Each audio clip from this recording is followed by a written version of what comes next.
Hey everybody, it's Catacombs9999 and welcome to Hovertank, otherwise known as Hovertank 3D or Hovertank 1, developed and released by ID Software in 1991. Yes, the ID Software, same people who made Commander Keen. This was the very first 3D FPS game ever made, or at least the first one made by ID Software or id Software. So yeah, this was their first 3D FPS game, predating Doom, predating Wolfenstein 3D, even predating Catacombs 3D. So let's go ahead and get started by pressing Enter. Space. Start at what level? Let's start at level 1.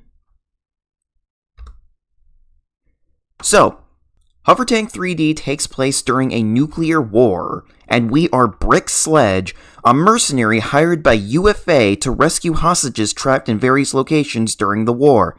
We must rescue the hostages before time runs out and an atomic bomb goes off in the area. So let's start with Level 1, aka Zone 1, Langston Research Facility. Your first assignment is to rescue a bunch of scientists who have barricaded themselves inside the Langston Research Facility. They were working on a new clean fuel until some big oil corporations decided to buy Langston out. Now insiders say the corporation is going to nuke them. Press Control to start.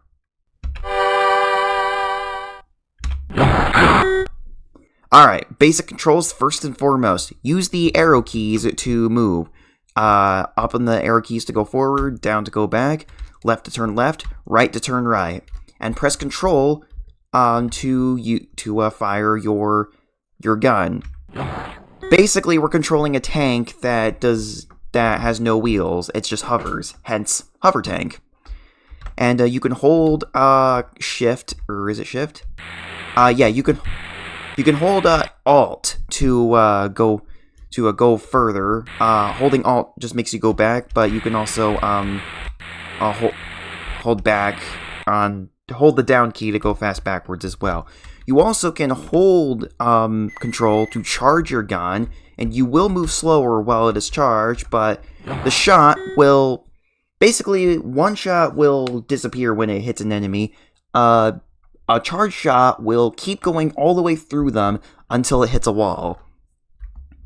Now then, the first enemy we saw right there I just wanted to kill, but I'll get into what the enemies are later. We want to search around the area and find the hostages. Oh no, did I already lose? Did I already get turned around? Okay, here's around where we started. Let's go here. Here's one of the hostages.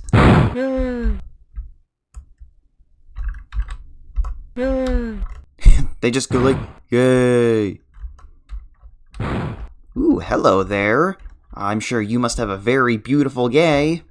No, all the humans just use the same voice clip, the same low-quality voice clip. But it's fine, because they all use the same, all of the hostages use the same civilian sprites, regardless of what the opening of the level claims, what they're supposed to be, or what they're supposed to look like.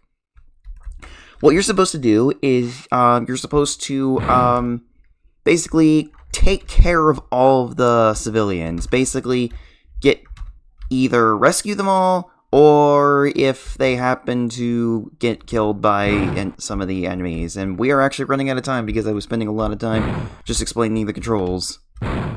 Wait, why isn't there any in here?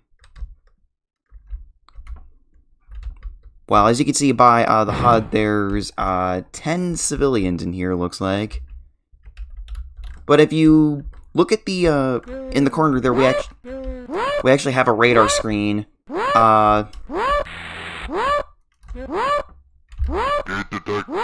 Gate detected. And then once you rescue them all, you have to get to the gate.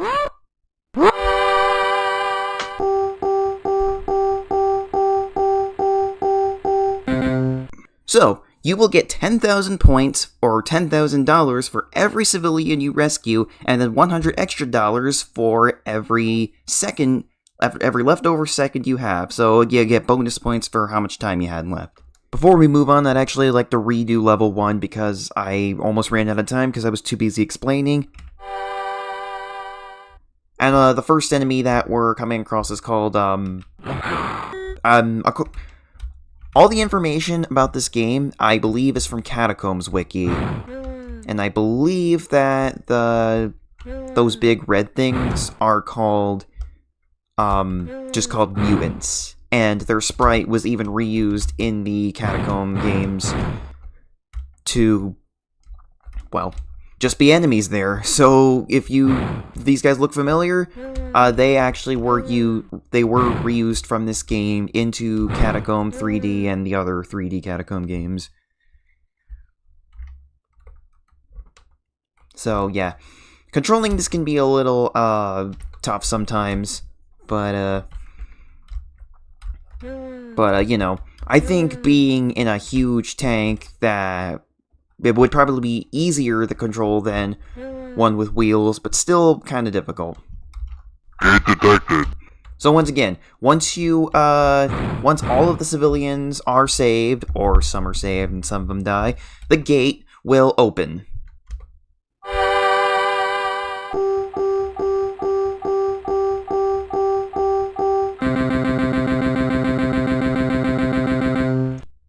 I should also mention that if your tank ever got damaged during that, he will repair it for $10,000. So it basically deducts $10,000 from your pay to repair your tank.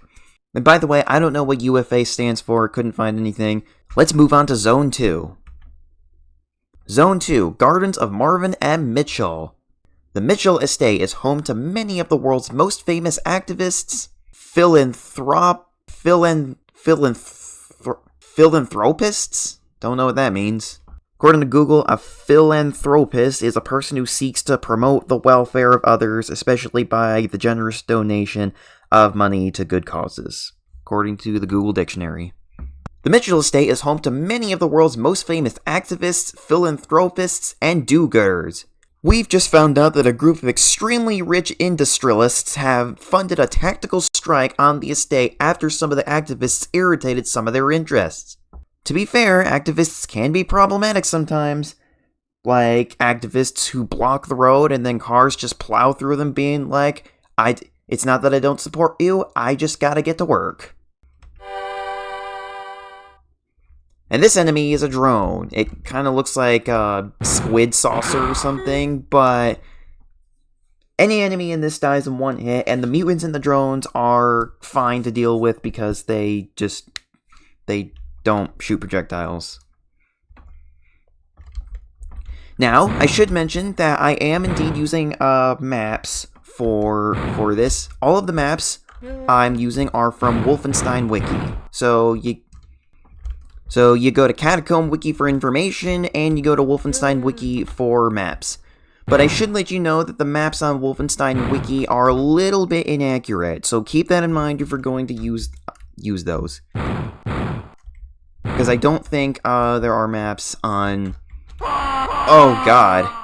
I don't think there are maps on VGM maps where I usually get my maps. And yeah, as you can see, when the enemies actually get to the civilians, they will kill them. And if you lose them, well, I don't think there's any real penalty. I think you actually, even if you somehow all of the civilians die in this, then it still will count for completion because just, I don't know, you don't lose anything.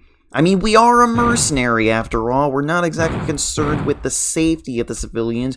We're just doing this to make a buck. And, making people safe is, just something we're doing on the side. So, keep in mind that the radar in the corner of the screen is what we want to pay attention to. Keep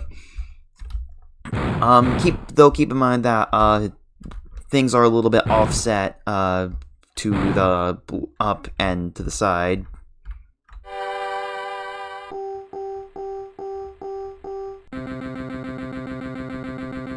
And if you lose half of the civilians, I think he actually gets really mad. So, we're probably going to see that, because I'm just going to let you know, this game kind of tends to fluctuate in difficulty as you get halfway through. Zone 3, Caves Brazos de la Madre. A group of terrorists known as the Dark Legion are holding a bunch of children hostage until their demands are met. The government has decided, with their usual compassion, to nuke the Legion along with their hostages. Get the hostages out of there!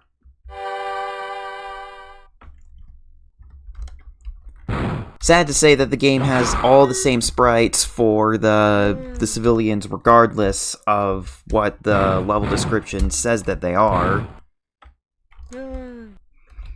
Something that I might end up doing actually is, whoa. Yeah, and by the way, if you're wondering, yes, you can also kill the civilians if you're not careful. So, yeah, don't do that. But I think you already knew that. Though I have had times where I've accidentally killed civilians when trying to kill enemies. And if you're wondering, and as you can imagine, if the enemies touch you, they will damage your tank. And it's not that big of a deal. I mean, like I said, they do charge you 10,000 for repairing your tank, but if your tank takes 3 hits, you will explode. And also, this is kind of like Grand Theft Auto. There aren't any invincibility frames in this, or at least it feels that way. If you can take 3 hits really fast, and it feels like it just all counts as 1 hit.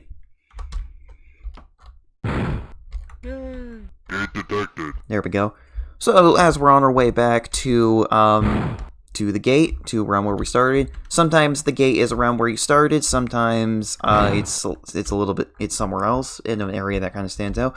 I want to point out that this is the first video since I think Plants vs Zombies where I'm actually sitting at my desk. I had my computer next to my bed just so I could use it while sitting on my bed, but now I've actually moved it under my desk and, cleared off my desk just to use it on my desk. So, I don't know. Let me know in the comments if this sounds better, and if I should keep it this way, or if I should just stay sitting on my bed.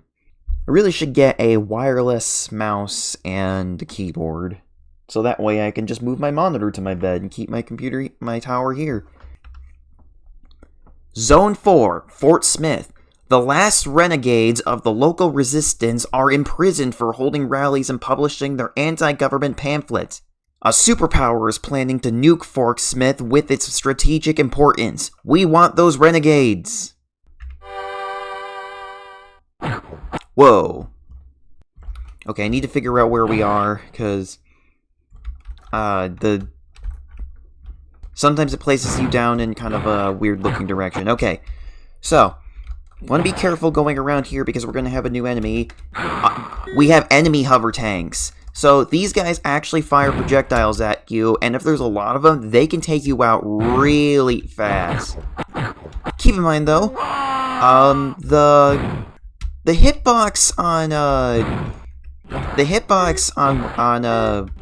with your gun is a little bit forgiving, because you pretty much, oh crap, we took 2 hits.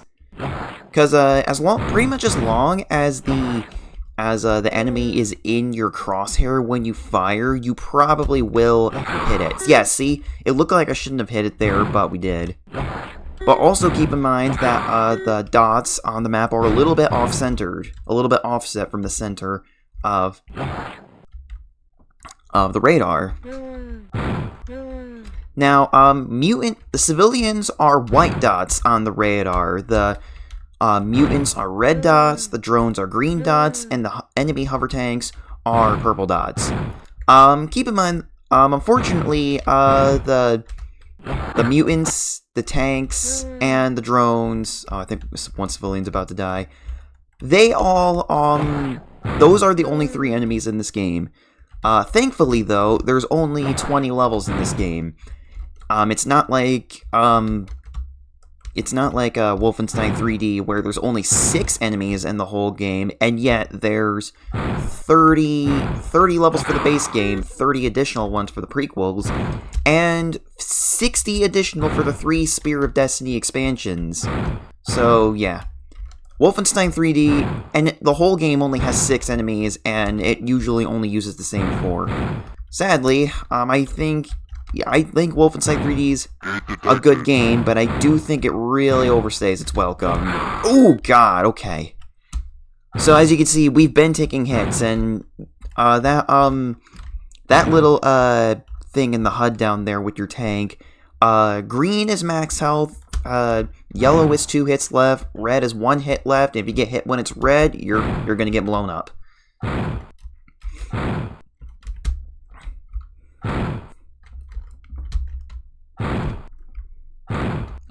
Having a little trouble. Yeah, this area is kind of like a maze, and it can be kind of hard to navigate sometimes. Now, Hovertank kind of reminds me of Pole Position in a way, Namco's arcade racing game. Well, Pole Position was drawn to look 3D, but I can't tell if it actually is in 3D. I can't really tell if Wolfenstein 3D actually is a 3D game, or the graphics were just made in a clever way to look 3D. I think it actually is in 3D, but it's just something, something I just kind of think about sometimes. Zone 5, Coyote Canyon. A brilliant scientist and his daughter are living on a missile site in the canyon. The site is a military target, and we want you to get Professor Phillips back safely to headquarters. So this level is a little bit different is a little bit different. There's only two civilians. There's only 2 civilians, but it's a long trek getting there. And yeah, as you can see, the hover tanks are firing at us. There's not really any way to be able to get away from them because you can't strafe in this. I feel like you should be able to strafe because, yeah, I know this is a tank. I'm gonna charge to see if I can penetrate through all of the hover tanks that are gonna come around the corner.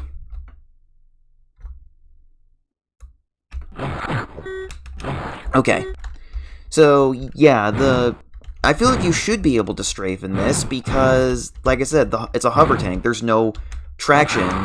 There's no caterpillar tracks. Like, it actually hovers. So there should be like a thumbstick or something to be able to move your tank left and right. Feels like a perfect addition for a hover tank remake.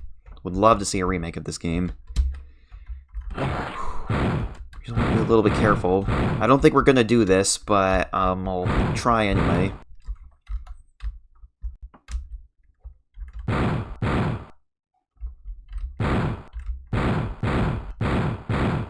Okay, there's gonna be one coming around the corner.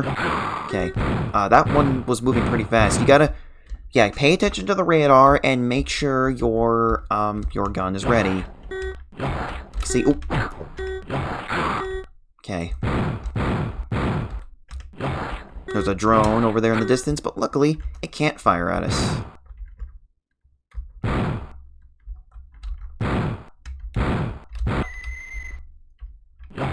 Okay. So, there's gonna be a lot of them coming up.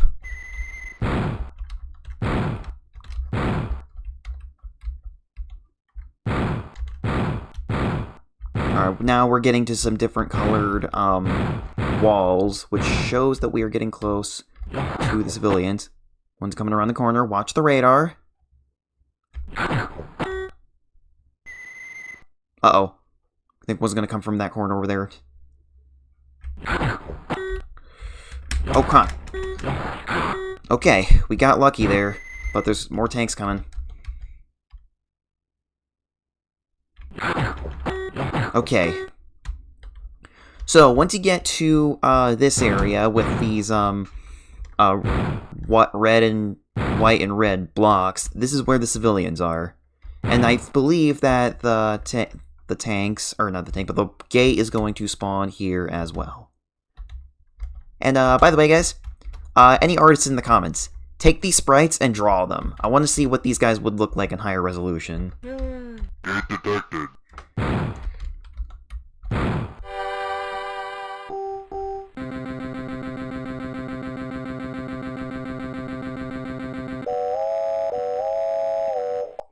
I believe that is the first time I have ever done level 5 legit, but I'm just going to let you guys know, eventually I probably am going to switch to using DOSBox X. because, like I said, this game fluctuates in difficulty a lot, and DOSBox X allows you to save state. And me asking if there was an emulator for MS-DOS games that allows you to save state is how I discovered DOSBox X, and the person who showed me to it said, I don't blame you for wanting to save state in Hovertank.